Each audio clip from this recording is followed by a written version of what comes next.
All right, everybody, welcome back to another great episode of Basscast Radio. It's a heck of an opening right there. How is everybody doing? Happy New Year to everyone. It is 2025 here. Guys, for everybody who's watching on YouTube, we got Mr. John Cruz in the house with us today. But before we get to Merry New them, Year. Happy New Year. But before we get to Mr. Cruz, let's go around the room like we always do. What is happening with Mr. Thomas with fishing the DMV? Happy New Year, everybody! Getting ready to do the Expo Gauntlet. We are going to be pursuing and creating all the content for the Raleigh and Richmond Expo. I'll be taking over and live streaming, going booth to booth. And we finished up our destination show where we made a tier list of all the fisheries in like Virginia and Maryland. And what was crazy is the most unanimous fishery was the dog stick section, which was Claytor Lake. Apparently, everyone thinks that place should be turned into a concrete pile. I never saw so much hatred for a place before. It's got 3 good weeks a year, and that's it. 49 suck. Yeah, I was blown away by that one getting more unanimous vote than like the Potomac is like an S tier place. So, you learn.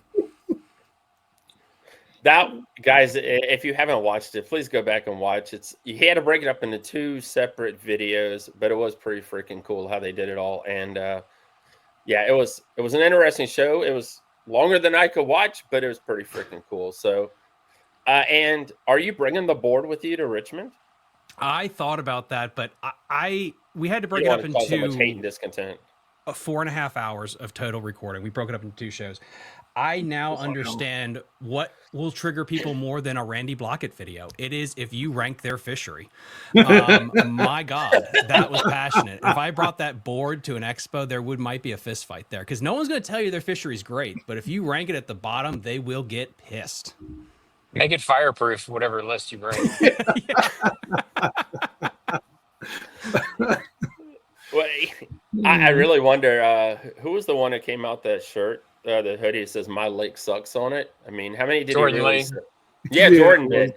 It's like, how many did he really sell? Since Thomas found out everybody loves their lake. I don't care how many acres or how big it is, or if there's any. It says this lake sucks, so whichever lake you're on, it's applicable. Yeah. Oh yeah, that's right. It should say "My Lake Sucks." Good God. So Thomas, room booked. Everything's ready to roll. Yeah, we're ready to go. It's going to be an exciting 2 weeks here. Like I said, we're going to be going, as we always do, booth to booth, just live recording, talking to the vendors, getting some people on, and that'll be on their Facebook page and our YouTube page as well. So it'll be a fun time. So you were telling us, you told us last episode for the Carolina show, you're going to be out front, and for the Richmond show, you're going to be back in the corner again, correct? Next to the food. Yep, same old, same old. Same place. So guys, make sure you swing by and say hello. You can have stickers and all that good stuff. Oh, we're going to have all the goodies. It'll be a good time. Good to see you guys, too. I believe you guys are both coming down, right? Yes, we will. Yeah, we'll both be together for Richmond. And I'm riding down on Sunday down to Carolina with another co-worker. He wants to go to that one, so we always love going down to that one. Did you see the weather? Yeah. It never fails. 15 degrees, ain't it? And snow, apparently. Oh, God. Yeah. Hey, I've been to the, it's funny. I used to have a thing saying I go to the English Choice Open House down in Martinsville. And it's up in the mountains a little bit. And it ain't guaranteed. Every year I went, it snowed. And Augusta County is the same way. That little expo up there, I mean, there for years, it was either snow, ice, hail. Some type of weather was going to hit for one of those expos. All right, Geek, what is happening in your world, brother? Happy New Year. Happy New Year. Really basically the same thing that's going on with Thomas. We start next week. We'll be at Richmond or no Raleigh. We'll be down there Saturday. See, You'll be early. Yeah. But we'll be in Raleigh on Saturday. We'll be in Richmond the Saturday following that, and then we'll be in Knoxville for all 4 days of that show, which is a gauntlet in and of itself. If you've never been to that show, I encourage everybody to go because the only thing I've seen that is bigger than that is the classic. Classic. Yeah. Yeah. It is, guys. Geek is right. He is 110% right. And I've talked it up so much that a lot of couples around here that I know personally, they make it a getaway for the weekend and run a place up and run a place and just a little getaway cottage. But it is a great show. What's the lady's name? Geek that runs that thing. She works her ass off. I'm not gonna lie. I mean, I have Sheila Bunch. this Sheila. I mean, she's walking around passing out bags, flyers, you name it. She ain't Whole sitting family's involved. like that. Yeah, everybody is involved. And this year, I think Danielle said they got something special. This year, you can buy 3-day tickets online right now for that event. Damn. So go ahead. If you don't want to stand out in the cold, and it gets cold, and There's a line every day. Yeah, Geek's been out because Geek's done a little video, and I've gotten there too. I mean, luckily, me and him are able to just walk right in media, but I mean, it's like a line all the way down that building. So get a ticket and prepay today for both Carolina and Raleigh. I mean, Raleigh, Richmond, and Tennessee. Go online to their particular websites and order a ticket. Speaking of tickets, to all of our Patreon members, someone said, "Where'd I get these from last night?" Well, I've been giving them away for years, so that's how I got them. Luckily, I haven't get them, but I've got 5 sets that'll be going to our Patreon members. It's our first ever Patreon giveaway, and right now we have a whopping 2 Patreon members. Yay! So thank you all 2 of you. There's 3 of us here, so one of us is not a member. That is true. Let's geek. So, guys, I'll put the link in the comments below. Please subscribe, become a member of our Patreon. I'm trying to learn from the master down here. Thomas is the Patreon king. He's good at pimping that thing. I don't know how he does it, but he does it, man. We're trying to learn. Dude, it's 2024. $20 is $20. Hustle's real. You got that right. And I think I saw, Thomas, for you, what is it, a number that you posted the other day about how many Patreon members you're away from another milestone? Yeah, we're almost to 220, and then we're going to be shutting it down for a month or 2 before we come back up with new prices for the next group. So if you want to get locked in indefinitely to that price point for fishing tournaments, private videos, example is I do the fishing reports for every biologist in Virginia. So when they electroshock Smith, we're going to get it about 5 months ahead of time. So if you want access to something like that early, just become a Patreon member and you can see how your place is fishing. Hopefully you guys care about that, because you guys have all seen the press release, and we'll bring us up in another show about what's could potentially happen to Smith Mountain Lake this year. And it didn't really get as much flack as I thought it would, but there could be another water drain at Smith Mountain Lake. I mean, you're talking about it's already lower than what it is now. It could get a little bit shallower in the years ahead. So it's a lot going on, and like I said, we'll hopefully. I want to throw this show in Thomas's wheelhouse, and he talks to all the biologists and what's going on, and maybe we can do it all together and talk about what could potentially happen on Smith Mountain Lake in the weeks ahead. All right, guys, like I said, if you guys are watching on YouTube, and you guys all said you like watching us, so one of us is beautiful. I'm not sure which one it is.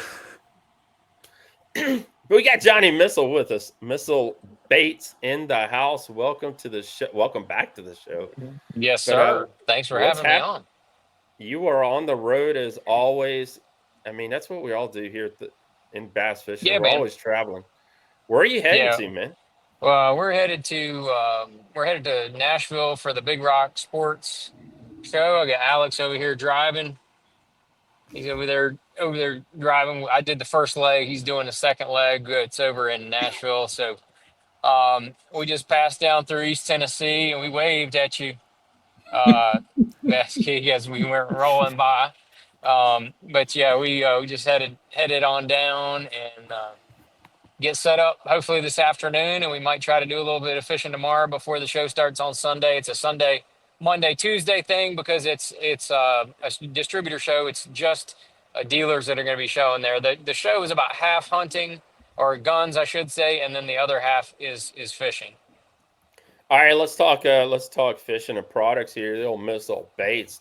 Is there anything in the works? We'll hit that first. That was the first question everybody asked me. What's he got? Always. Anything new coming? Always. Always working on new stuff. Always working on Anything new new you stuff. can drop coming. There you go. Um, the you can drop it. Absolutely, you can drop it. It's I got one of them over here, and that we got one thing that's going to be coming. I'll tell you this. One, it's actually a pair of baits that are coming for the classic. Those are going to be cool. Very very unique, different baits. Mm. Versatile, soft plastics. And then a little bit later, closer to the summer, we're going to be having some terminal and another new soft plastic coming that'll go hand in hand with that, and we'll see how that works. I think it's going to All Ooh. right. be both of those are like, to me, they're going to be home runs, but we cannot get them done fast enough. But we're not. We had to go back and make a little revision on those, and Okay. we're waiting on the next samples to come in. Sweet. All right. It's So a process. is there anything right now that's going to be in limited stock that could be jumping off for 2025? That if No, anybody wants to buy, or are you going to keep the full no, lineup? the classic will be where we're going to release the first new bait for this year, and then we don't really have anything that's dropping off the map at this point. Nothing major, so we're just going to keep on rolling. That baby, the micro D bomb, that little tiny one. Just Yeah. finding more and more uses for that drop shot. Mm. Little tiny head, little shaky head, all kind of stuff. Ned like a Ned used like a Ned rig. It's pretty slick little bait. Cool. Fish So, catcher. fish catching machine. All right. You know why we had you on golly, 2024. What an end to 2024 in the tournament world of bass fishing. And Bassmaster, Yeah. Bassmaster just couldn't stay out of it. They just couldn't let Major League Fishing, screw up the world of tournament bass fishing. They had to let Bass had to, fishing it, what is it? The NPFL, no forward facing sonar next year. Right. Holy crap, we thought the world was going to burn down. Then Major League Fishing kind of did their thing where they got rid of how many was it, like 20 anglers? I think that's what it is. The final cuts it down to 60 in or He's 60, Mm-hmm. 65, I believe it is. 65. So they did their 15 this year. Yeah. yeah, so they did their 65 cut. And then Bassmaster did their no entry fee events, small payout. And then a board was created. And now the money payout, we're going to let you explain all this to us a little bit more in depth because Yeah. you've had first insight of what's happening and what's going on. So we're going to kind of turn it. So let's rewind it back. How before these decisions were made, there was no board, correct? Right. When there had been a communication breakdown basically between Bassmaster and the anglers, and really what had happened is that we had the 6 years ago we had the split with the MLF and the BPT stuff with the Elite Series. The ones that stayed and the ones that came over was like a honeymoon phase. The honeymoon phase lasted for a couple years till things kind of got back to normal. As once things kind of got back to normal, there was some minor things that would pop up here and there, but nothing was huge as far as communication. But then over the last 2 years, I would say the the communication just got really fractured between the anglers and Bassmaster. And really, what happened is when you don't have a funneled line of communication between one group and another group, if you don't have that funneled line of communication, you get what I call fractured communication, which is not good. That fractured communication was you'd have 15 different anglers calling, let's say somebody at Bass, and just telling them what they personally wanted that would benefit them the most. And then the people at Bass had to decipher whether that was just them acting in their best interest, or did they actually have the best interest of all anglers, and the company itself. And so we just had a communication breakdown. Mm. Bassmaster was really trying to do what they thought was in the best interest of all the anglers and reducing the costs for for us to do business. So that's why they came out with the no entry fee thing. There's a couple other little missteps that they had that it was just because didn't have a good line of communication set up with the anglers. And now we set up the ABP, the Anglers Board of Professionals, to have that funneled communication line between the anglers as a whole and Bassmaster. We've worked through that. They actually embraced us as a group really quickly because they recognized that they had missed on their understanding of what the anglers wanted, and we've had a number of meetings up to this point. They've learned a lot. We've had a lot of input. Not all of it they've listened to as they should. They have to do what's in their best interest ultimately. But I think it's been a big learning experience for them, and it's just in the infancy of the organization for the anglers and the ABP. Now our next steps are going to be to kind of organize and get some structure to our group so that we can set something up that's going to be able to continue for years and years to come, so that we don't have any of these communication issues going forward. How do these meetings work? Is it just all of you guys on a group text on Slack? Do you guys have to go fly into the headquarters? Are you trying to do this quarterly, monthly? Like, how does this look going forward? So we're making it up as we go. To be honest with you, when we first got going, it was like fire drill central, and so what we did is we divided up the 104 anglers into 5 different segments based on experience. And then each one of those segments, had about 18 anglers, 20 anglers. And so those 20 anglers or so elected a rep for themselves or for that group. And then we also elected a president for the group overall that kind of manages the reps. And the group elected me as the president. Then they elected Mark Menendez as one of the reps, Ben Milliken as one of the reps, Lee Livesey as one of the reps, Alex Wetherell as one of the reps, and then Drew Benton as the other rep. So, the big complaint we got with that is Bass really is a business, and which it is, but the business people behind Bass really didn't understand the what the anglers were thinking, or how the anglers kind of wanted to see the direction of it going. And you're right about what you said earlier about people just calling in. I mean, I run a little tournament series here on Smith Mountain Lake. I mean, it's nothing big. It might be 50 boats. And I get this all the time. It'd be better if it was here. It'd be better if it was there. It'd be better if this. I'm like, will you show up and bring me some money? And it'll definitely get better. Right. Yeah, a lot of people always speak in their best, their own personal interest, and I tell people that don't get frustrated with it. That is human nature. So you have to just kind of decipher through all those messages and see what's legitimate and what is not. And whenever you're dealing with a group of people like you're talking about, Brian, it's the same thing that we're dealing with. And I've dealt with, in the couple months that I've been the president of this group, is that a lot of people call and tell you what they want personally, and that is not necessarily what the group in total wants. So we've set up some anonymous voting. We've done kind of like 6 different rounds of anonymous voting on various topics. We use that voting deal to elect our reps. We also have done that to whittle down what we wanted from a payout standpoint and submit that Right. to Bass.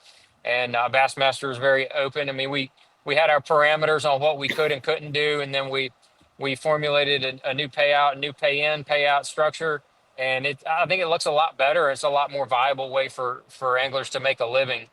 But to get back to the question a minute ago about what we have been brought in, myself and all 5 of the reps were brought into Birmingham. We had an all-day meeting back in November. It was very productive. A couple of the people at Bass, honestly, were, sitting there at the beginning of the meeting with their arms crossed, kind of like, what are we doing this for? And after about an hour, not all of them were, but after about an hour to 2 hours, they were all engaged in what we were doing, and they realized that we were there for, positive and good reasons.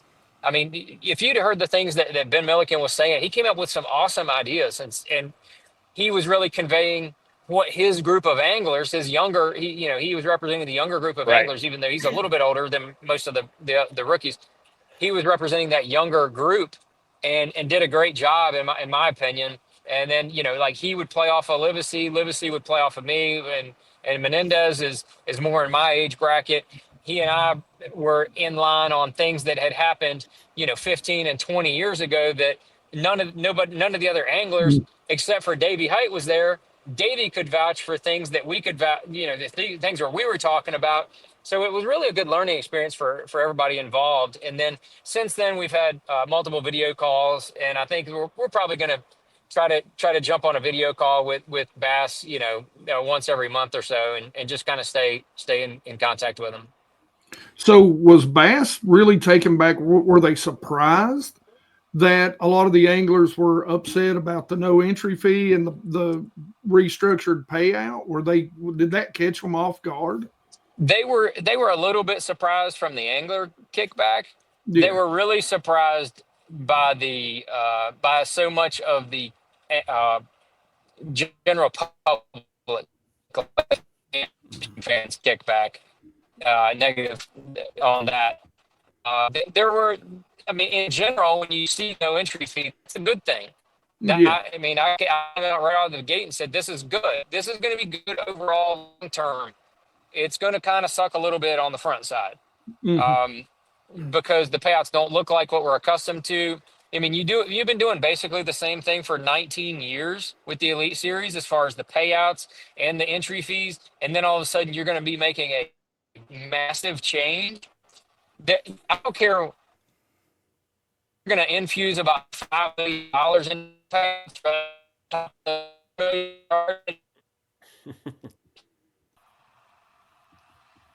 Okay, yeah. So the payouts, we had to get it back to something that looked reasonable. Like I said, for 19 years, it was basically the same structure, 10,000 to 50th place. Everybody, the top 50 fish in 3 days. And then they totally changed everything, and they changed the concept of paying more deep to basically a pay for performance situation. So that pay for performance situation is a big change on top of the no entry fee thing, and paying, having less than half of the total payout. So there was a lot of changes going on. They had to kind of regroup and go back. I know that, like, years ago, I talked to a tournament director and I asked him a question about something. This was like a local tournament director, and they said, "Man, the anglers are going to get mad when you change from a chicken biscuit to a sausage biscuit. So don't worry about it." That is And so true. yeah, so some of that stuff you got to have to kind of take with a grain of salt. But that Bass was just making too many changes at one time, and they had to kind of pull back a little bit, let the anglers figure out what they really wanted. And I think it's for the best. I think it's a really cool concept. Like, we get to fish two tournaments before we ever pay anything in. So if you finish in the top 50 in the first two tournaments, you're gonna be already ahead and making money. You're not gonna be out anything. So it's just a Yeah. different concept that we're not used to. I think about halfway through the year, you're going to hear a lot of guys singing the praises about the way we've structured it. So, what was the structure? We heard a lot, and I think still I've heard a lot of people saying, "Oh, Bass is not paying entry fees this year." But really, I haven't heard a lot about what the new structure is now. So, tell us a little bit about I, that. th- I think a little bit of that was on purpose, because Bassmaster made, they got the bullhorn out to say, "Hey, no entry Yeah, fees," and yeah. then when they said we're going back to paying in, they were like, Hey, oh, maybe not. on the road. Um, Yeah. so yeah, they were just trying to kind of like slide it in. I mean, that's kind of the messaging. I mean, we were all in on helping them with that message of just sliding it in, because that we didn't want, they got egg on their face. They know it, Yeah. and they they wanted to make it right. And that's what Chase told us in meetings multiple times. They said, I know this is not going to look good on us, but we're going to make it right. And that says a lot about him and his willingness to do the right thing and try to make it what professional bass fishing really needs to be. So what we have is a $10,000 buy-in. So it's a little more than $1,000 per tournament. So we have two $5,000 payments. The first of which is to be made after the first two tournaments, after those first two Florida tournaments, and then I think the next one is to be made right before the two Texas tournaments in May. That's what it looks like for us. We have those two payments of $5,000 each, but we have the 100,000 for first place. All the top 10 get at least 10,000. You got 6,000 going all the way to 25th place and 5,500 going all the way Hmm. to 50th place. The top Nice. 50 are still fishing the third day. So if you make two top 50s through the whole year, your entry fees are paid for. Last year with the 5,000 and the 5,000 per tournament, you had to make five checks just to cover your entry fees, Mm, and now you only need to make two. So that there's a big difference on your break even point as a professional angler, and I think that's the way it really should be. You should have not such a high threshold just to even break even on entry fees, not much yeah, less yeah. make money. I mean, Yeah. you get you get six checks, right? Six checks last year, you're making 15,000. So you make six checks, man. That's doing something on the Elite Series. That's all Yeah. I'm saying. It's a hell of a lot harder than it sounds when you're fishing against the best anglers in the world. You got guys like Matt Robertson coming out of the damn woodwork over there and around Kentucky Lake and just will beat your face in on the water because he just gets it, man. And you got the Johnston brothers coming down. You got Hmm. Oh John yeah. Cox coming out of Florida and just smashing them in every shallow pocket you can find. It's the gauntlet of anglers. You got this new rookie group that is just good top to bottom. I mean, you got some 2-year-old guys that are phenomenal as well. So it was a hell of a rookie class. Last year's rookie class was good as well. This coming year, I mean, Easton Fothergill, I'm considering changing my name to John Cruz Gill to see if that helps. I mean, I know Drew Gill is a really good fisherman. Easton Fothergill, I think there could be something to this Gill thing. So I'm looking That's so into funny. the law and exactly what I could do to change my name to John Cruz Gill. All right, Thomas, you got a question. I see it. Go. It's been about 5 years since the BPT really was the shot heard around the world when they said no entry fees. And it was the gold standard amongst any organization to get there again someday. And the question I really had when this all blew up in the fall was why now and what changed behind the scenes? Because I feel like there's a lot of monopolization when it comes to different groups. Hmm. Like RoboWorm is gone. So many companies that I grew up with are now gone or bought up by a different firm. What do you think it was about this fall that made these changes? Them like, oh, hey, now we want to do this thing when everyone's known that this has been the holy grail for so long. Right. So I think the difference is when BPT got created, they were having to promise the world in order to Mm-hmm. get Mm, all as many anglers over there as possible. And we all know. I mean, I Hmm. mean, I think even Boyd's admitted it that he overpromised. He couldn't deliver what Yeah. he promised mm, and what they promised for year after year. They did it the first year, and it was. I mean, it was phenomenal for those guys that were fishing. Those 80 guys, man, they fished for a pile of money and they had no entry fees. And then it didn't take long where they said, okay, this is not a viable financial plan, so we're going to make some changes. And then they just had to do it from a financial standpoint because they were just going to lose every bit of money that they had invested into that company. So they had to kind of pull back on that. The difference is what Bassmaster did is that Bassmaster for the last 5 or 6 years has been putting in about $4 million into on top of our entry fees into the payouts. So when they said no entry fees, we were just going to be fishing for that $4 million that they Oh. had been putting in every single year. So this was a sustainable model for Bass. Mm. Bass could have absolutely continued to do that.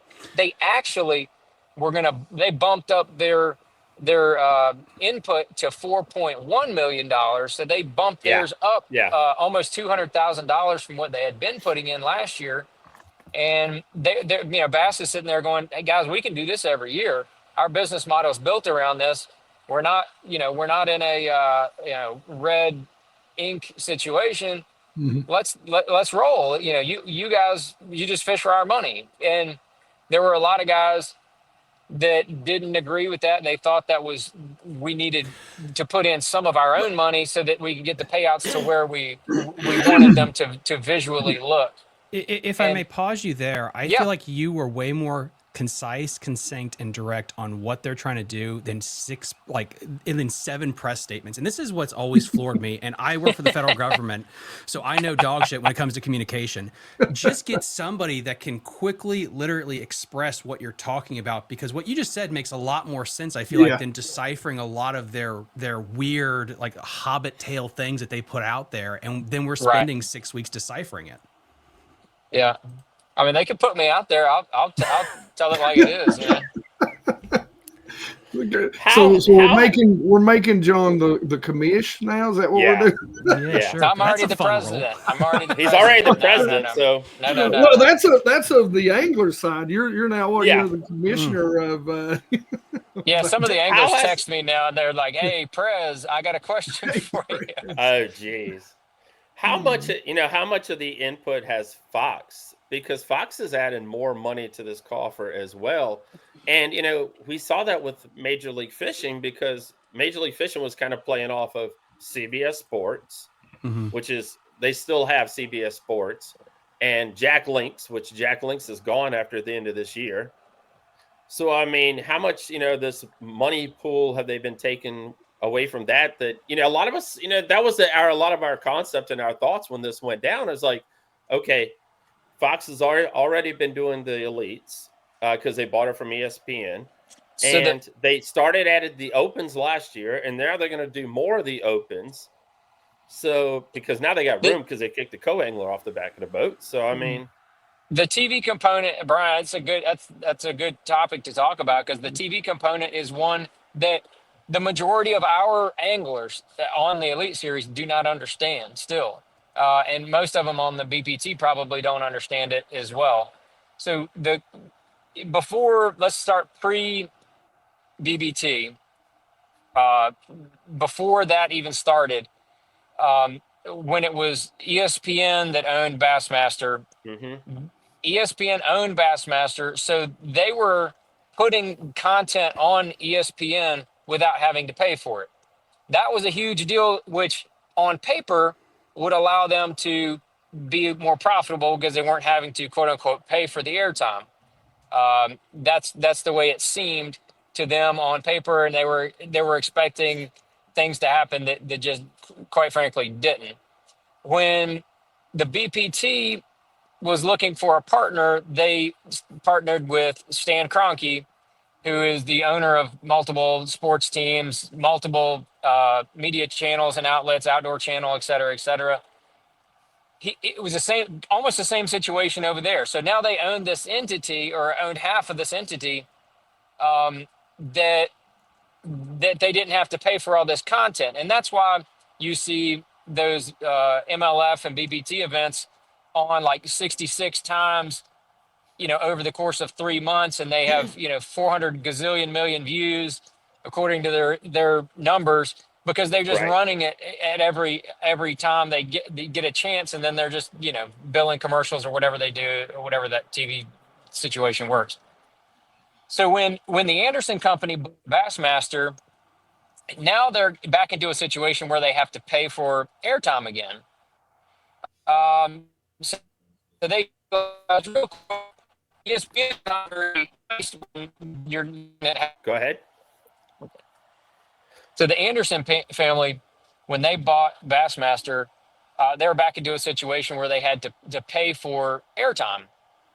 This is not good when you're talking to companies like ESPN that have soccer and all these other massive sports that they're dealing with. And what they did is they started shopping around, and they found out that Fox wanted more live sports. So they partnered with Fox pretty early on, and they've grown that relationship to where I think it was either 2 or 3 years ago. I'm not exactly sure on the date, but 2 or 3 years ago they got to the point with Fox to where and now they're just trading airtime for free, basically. Okay. And this is a situation to where the other entity does not own Bass, but yet we're still getting free airtime to where we can produce this TV show and all this kind of stuff.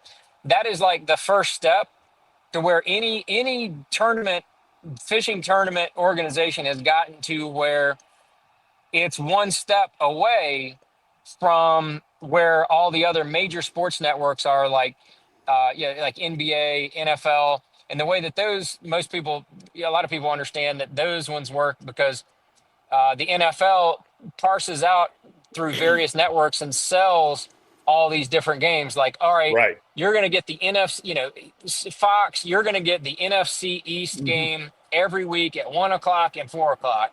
And then CBS, you're going to get the AFC West game at 4 o'clock every week. And that's going to cost you this much. So these networks are paying the ESPN, I mean, the NFL for those rights. The next step in professional bass fishing for us to really get the payouts up to where we need it is that we have to get the TV networks to actually pay money to Bassmaster to air that content. This is the closest that anybody's ever been is where we are right now.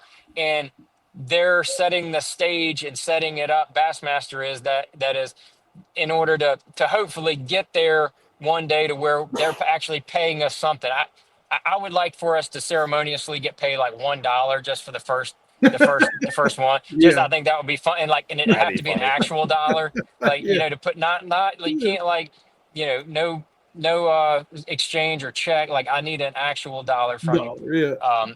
But yeah, I think that'd be really really cool, and that's really like the next step for the Bassmaster or whichever tournament series to go from reasonably looking payouts to holy smokes, this looks more like a golf event. That's why those PGA tour events, they'll have a $15 million purse for one tournament. One tournament. I'm like, Yeah. holy Jesus.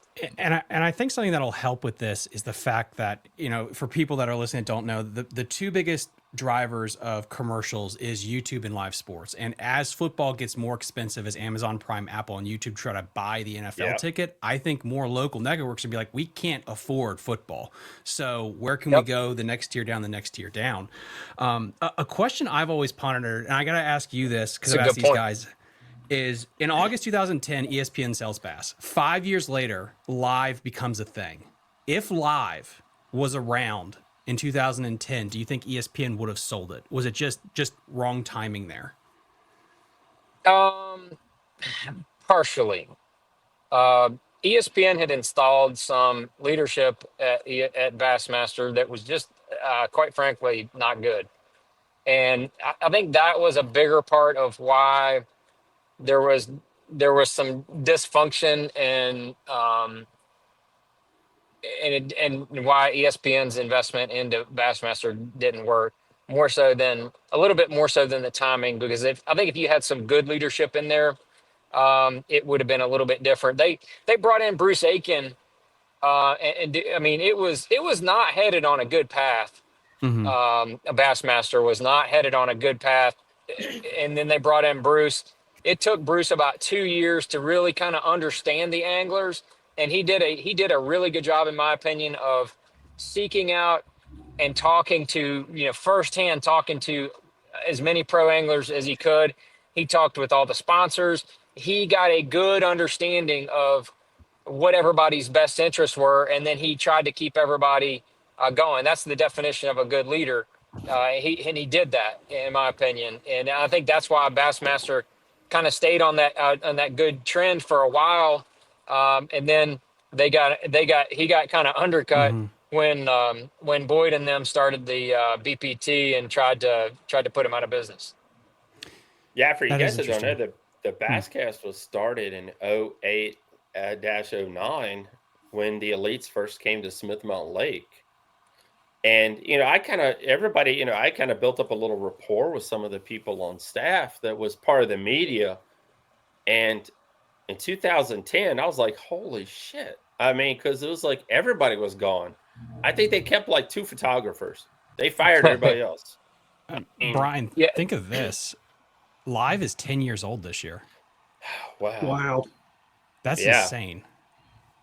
yeah, and Bassmaster, they've figured out a few things that they were testing late last year that were kind of next generation.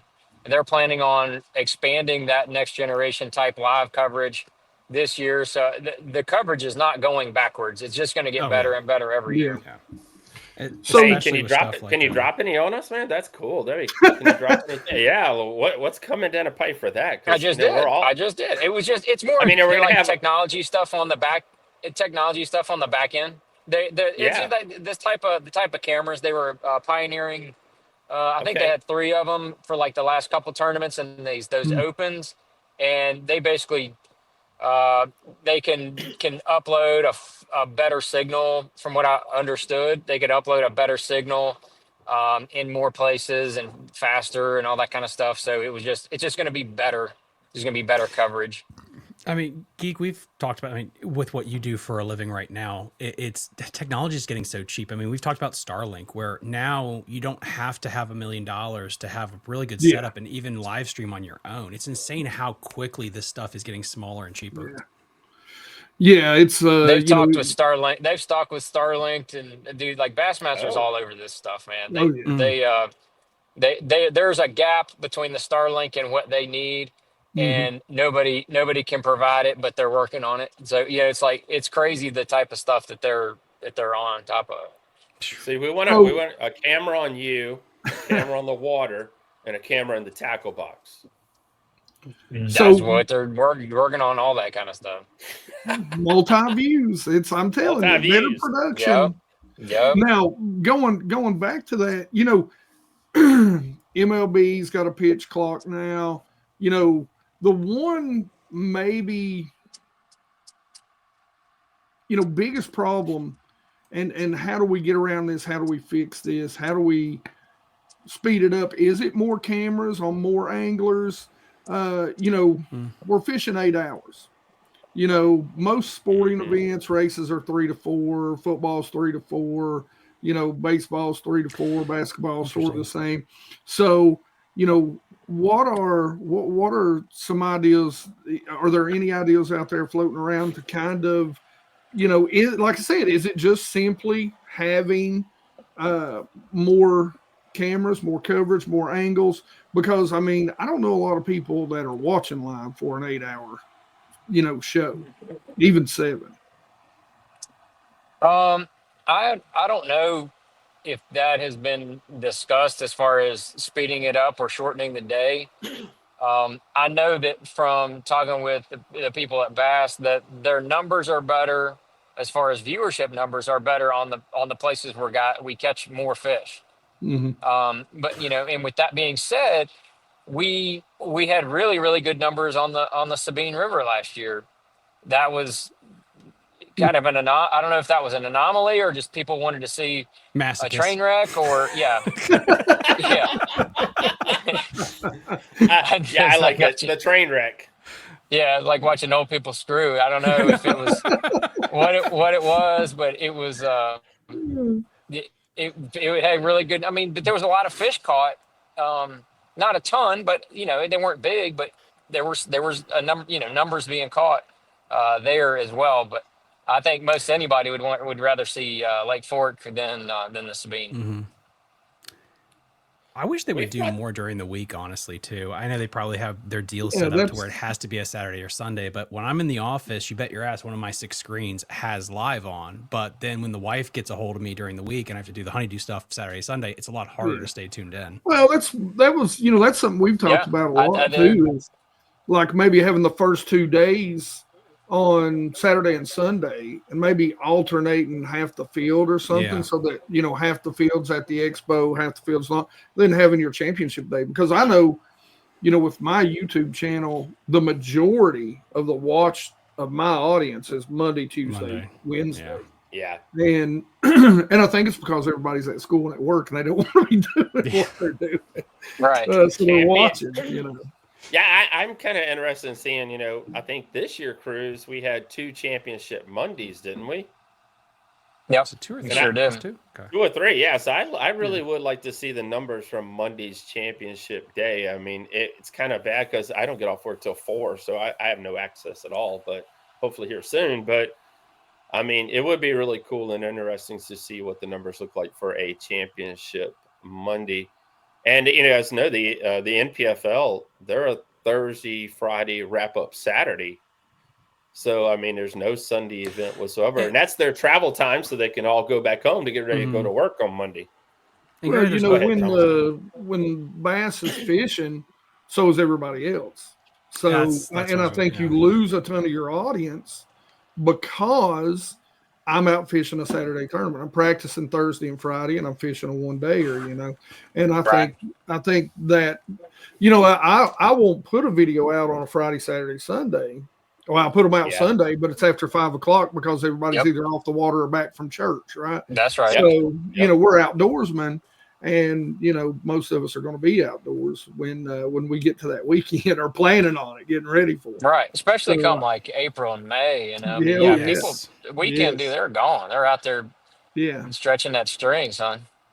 you It better also needs believe to, it. I think, be needed case by case basis on the lake because there are some where Mm, if you want to have better will with boat traffic and pressure, trying to have days on a Friday, Saturday, Sunday at certain places at certain times of year, it's suicide. Yeah, the I know that from talking with Bassmaster, the expos are big for the local hosts, and the expos are on Saturdays and Sundays, and that's mhm, when they get Oh the yeah, most people coming out. Um, that has historically been the case. If we're only concerned about internet views, and then yes, I think everybody's argument here is 100% correct. But for the local host, they're the ones paying a pretty good penny, and they kind of yeah, dictate some of that. So being that they get the Thursday, Friday, and the Saturday, Sunday, kind of lets everybody win a little bit.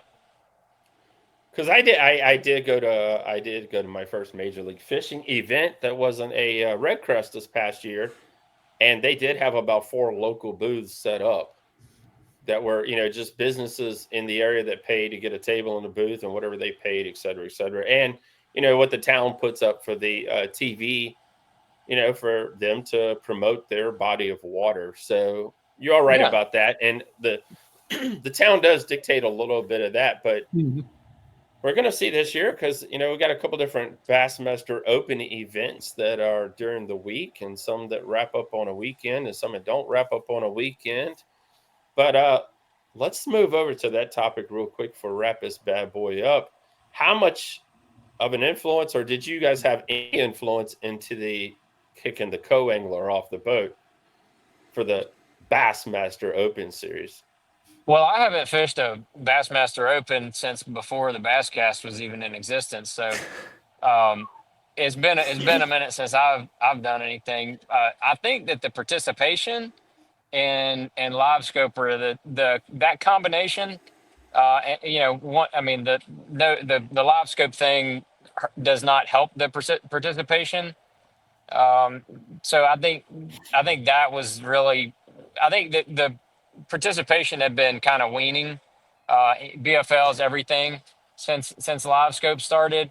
But that is a problem that has no clear answer. And I just feel like it's the evolution of the sport where we're going. Because, and again, I've been critical of forward facing sonar in the past, but I feel like it's just we're using that as the red herring or the straw man, what have you. That this is the reason. Where it's no, this is just where it's been going for a while. That there's less and less co-angler participation, whether it's the rising kayaks or other things, or how expensive things are at home. Yeah, I think you're right. I think it's a combination. I think definitely the kayak thing is taken some of them, And I believe that it is somewhat of the evolution of the sport is just going away from the co-angler. Everybody just wants to be in the front. And if you look at boat sales from 2020 to 2022, then I think everybody bought a boat that wanted one. That's what it looked like. Yeah. And Yeah. it really, the crazy part was, everybody's like, we're in a recession. And you go down to English Choice, one of our sponsors, and be like, we're still selling $100,000 bass boats. They really don't care. I mean, it's like they were going, the boats that still weren't selling that are probably selling now are like the $30,000 and 40 and 50,000 aluminum boats. But yeah, the $80,000 to $100,000 bass boats are still going off the shelves. It's insane. 2024 that has slowed significantly, but they are Yes. definitely still selling boats, still selling 80, 90, $100,000 boats. Yeah. Absolutely. It's just the fact that people have the GDP of Nigeria in their garage right now is insane. Right. Like with how I mean, I I guess can't it is say what it anything. is, but yeah. I bought one 2 years ago. Oh my gosh, you're 100% right. When I saw the press release come out about the no co-angler thing, and kind of took me back to FLW when they got rid of their co-anglers like years ago, and it was one of them things where it was pretty good. I kind of liked it because it went from a 4-hour weigh-in down to about a 2-hour weigh-in. So that Yep. part for The us other is part, yeah, I don't know if y'all remember. For 10 years or so, we fished uh, with co-anglers in the Yeah. Elite Mhm. Series, Yep. Yep. and dude, I beat on everybody at Bass for like 3 years before they got rid of the co-anglers in the Elite Series, and and a lot of it, I know, I remember having this conversation with Trip Weldon. I kept asking Trip because Trip was the tournament director at the time. He had a lot of input. He's very, very wise, was and still is about everything having to do with the bass tournament, especially with Bassmaster. And he was like, well, he had all those little reasons, and I was like, Trip, why don't we have co-anglers in the Classic? And he's like, well, that's the most prestigious bass tournament there is. I said, well, what is the Elite Series? Yeah. And he looked at 100%. me. He just looked at me and grinned and turned and walked off. He knew that was the right answer. And it wasn't long after that we did not have co-anglers. And I think that was the right thing to do for the evolution of the sport. And now you look at it's like everything else is following suit. FLW did. Now it's trickling down to the opens. Yeah. I would not be totally surprised if you don't start seeing like maybe a BFL division of Yeah. having no co-anglers. Even like in Virginia, what are the tournaments you're fishing, Alice? Bass Kings. The elite 70s. The elite 70s, they got the Alpha. Alpha Oh, yeah. series that Alpha series. are solos. That's kind of I've Yep. never heard of that in like all of my years. Like never a big regional solo trail. Like I've just never heard of that. What is the over under everyone thinks that Toyota will follow suit in 2026? Toyota will do what? Will they get rid of Get rid of co-anglers them. in 2026? Yeah. The The Toyota series. Yeah. Ooh. It's a good chance of it. But it's kind of like funneling all the demand for those into That's one true. spot. That is true. So Yeah. anybody that wants to do it, you still got kind of like 3 regional tournaments where you can go. Basically, you could go pay a guide fee, or you could go be a co-angler for 3 days or 2 days. That is Damn. a There's a bunch of fascinating tournaments spot. as a co-angler. He just dropped it. Yeah, that's a fascinating spot because if you're them, Yeah. it's like, do we have the market now cornered? Do we keep it or do we follow suit with the opens? Like that is an interesting dilemma that they're going to have to face. Yeah. Mhm. Because like you said, the Elite 70 Solo Series was introduced. Bass Kings from the Cat Series was introduced. Yep. The ABA introduced their Everyone does solos now, solo man. series. So Yeah. it's gonna be where you kind of wonder if you should just go that route altogether. The only thing, I will say this: only thing I don't like about that is I hope we still have team series stick around because the team series does help. Oh, And I've yeah. seen this myself. A lot of the young anglers, mommy might not fish, daddy might not fish, but their son wants to fish. hey, I'll pay $500. I'll pay all your entry fees, and you teach my son how to fish, and maybe you guys might get a chance to go win some money. And Well, you're there's kind that. of training Yeah, because we're that's a big losing deal. that Yeah. we're losing that gap between that age and Mhm. that age right there. Yeah, I mean, when I was in my early 20s, I fished a bunch of tournaments with my buddy Rick Hawkins from Roanoke there, and Yep. he taught me a bunch of stuff, um, that I never ever would have learned if I had to fish tournaments by myself. Mhm. Just as far as the work ethic, how you practice, how you fish deep structure, all kind of different stuff that he taught me. That was, and I mean, damn, we had some fun too. I can promise you that. Yeah, I don't think it's going away at the grassroots level, like a New Horizon, your Yeah, local bass club, but that's never going Yeah. away. but And like Ray said, Alex. But like Alex over here, he's fishing one team trail and one a solo trail. Like that's yeah, kind of the perfect mix. yeah, Yeah. because And I don't have any concerns about the team trails going it's never away going because away. No. that you get to pick who you're fishing with as Yeah. opposed Yeah. to random, hey, 400-pound guy that guess jumps in the who? back of your boat Yeah. and breaks a rod locker. And the guy's got, JJ's magic spilling all over your boat. And, you know, That's right. Brings a bowl during a Been there, BFL done that. event. yeah. Yeah, yeah, Been yeah. there, You done can that too. tell. You can tell But by my. Seen it. if we Had it if happen. but if we turn back the clock, and I want to drop it right here. We're going to have Gary Mason on our next show. He is the college coach for Bethel University, one of the biggest colleges. Geek, we didn't, I mean, and John, all of us, we didn't have the college fishing aspect of it. So, No, I mean, I. and It, that's kind of helped propel a lot of this, It has, you guys and myself and all of us actually, putting out all this good except for, content. The guys are absorbing at a young age, and just their learning curves are so much quicker. Then they're thrust into a highly competitive environment, Mm, like in those college levels that they have peers that are helping them learn. Hmm. Because when I was in college, I had to fish against grown ass men, and they were not as um, you know, forthcoming with information. forthcoming is a Yeah. good. That's a very good word to Yeah. describe their situation. You had a few that would be very, very good. Like my partner Rick, and I had a number of other friends. But as far as in general of like having. Oh, I think we lost him here for a total second, draw. everybody. Hold on. We'll try to get him right back on here. Interesting.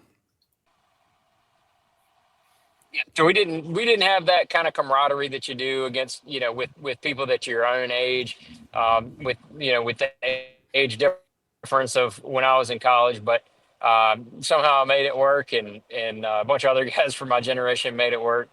But that's a cool thing about what they have going on now. There's a lot of really good. I mean, the Easton Fothergills, all those young guys that are coming Yeah. out straight from the John Garrett's, those guys, those are legit, real good fishermen.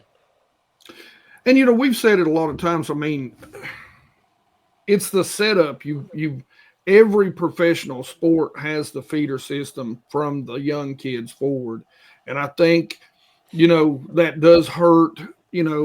Uh, the club level stuff, but Yes. I think if you're going to really grow this into a sport and grow it with the young kids, you've got to get that feeder system set up. And I think Yeah, we Rick's don't, done a good we job. don't, we don't, we don't want to dive backwards into that aspect of it because I get to hear about it for about 2 or 3 years. How all the money Bass had was going into the college kids, and they were not putting it back into the Bass Nations, Well, the Bass Nation of Virginia, Tennessee, North Well, Carolina. us 50-year-olds aren't the future. yeah, and No, so no, since I'm on the board for Maryland for black bass, and so we had to pass the new fishing license law, and so we got to spend a whopping month going through all the data of fishing licenses and sales and stuff. And the issue is when you go to, let's say, Clemson on the team and you get all the bling, and then you are in the real world where you got to make money and stuff, then you realize you can't afford this if you're going to start a family. And the people that can afford this, generally speaking,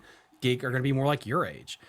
I think what's interesting though is talking to those people at the DWR there was the amount of people my age, younger, that are having kids.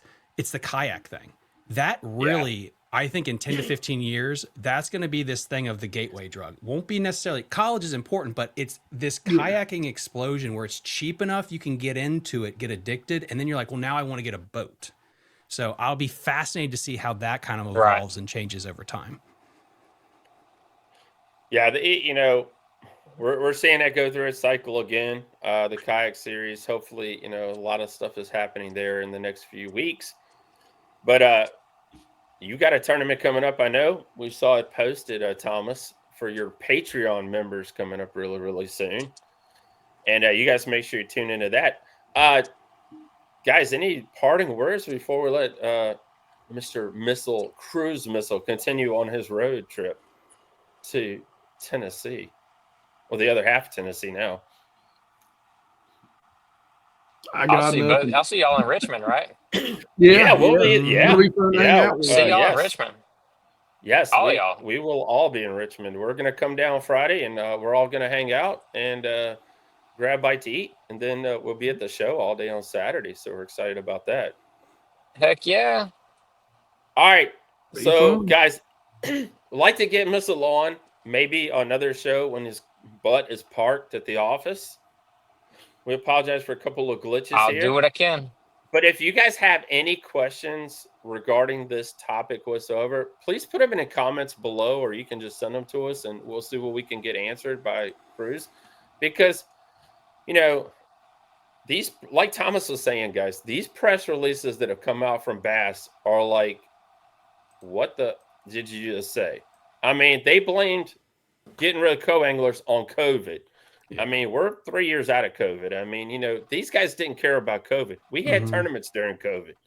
I mean, I ain't gonna tell you who had one, but we had a tournament. I learned a trick that if you need to change, Tune in, Richmond Fishing Expo, like John was talking about. Love to see you all there. I know Missile will probably be doing some tips, techniques. He'll be up on the tanks. Thomas is going to be running around talking to everyone, and me and Geek going to be doing our things. Geek's probably going to be signing autographs, taking photographs. I mean, he's living large and in charge. And large as in like I eat a lot. No, man, that's not true, man. It's not true at all. But guys, want to thank Missile for coming on and talking with us this week. And like I said, we're going to get him back on when the wheels aren't turning, maybe. And talk about this topic some more. I mean, like I said, he's explained more to us in like the last hour than Bassmaster explained in 2 press releases. I'm sorry, but it's true. It's true. It's I mean, true. Those Bassmaster press releases are like listening to Joe Biden talk without meds. I mean, it's like, what? And having someone prop him up. That way he doesn't fall down. But yeah, so the music stopped like Weekend at Bernie's. That's where I was going to go with it. All right, guys. Like I said, next week, man, we're going to drop a college. We're going to have a college episode. You guys all know if you've seen the intro to fishing the DMV, Mr. Thomas over there has got some college bass fishing in his books and background. So we're going to talk about the state of college bass fishing from Bethel University. I mean, if you don't know Bethel University is, you've never watched college bass fishing. No. They produce some of the best college anglers out there, and we get their coach for an hour. So we're excited about that. Thank you guys all for listening. Make sure you guys head on over, check out Missile Baits, what all is coming along, what's coming down the pike and pipe. And what's going to be new this year. And you guys stay tuned for the 2025 Bassmaster Classic, which is only about 2.5 months away. 3 months. It's March, but season starts in a month and some change. Yeah. So make sure you guys tune in to Bassmaster Elite. Follow John on all his social media platforms. And always, John, we appreciate what you do for bass fishing right here in Central Virginia and at thebasscast.com and Basscast Radio, dude. Appreciate you, Brian. Thanks, buddy. Here we go.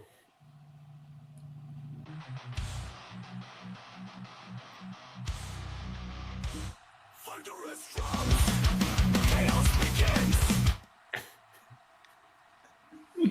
I can't help it.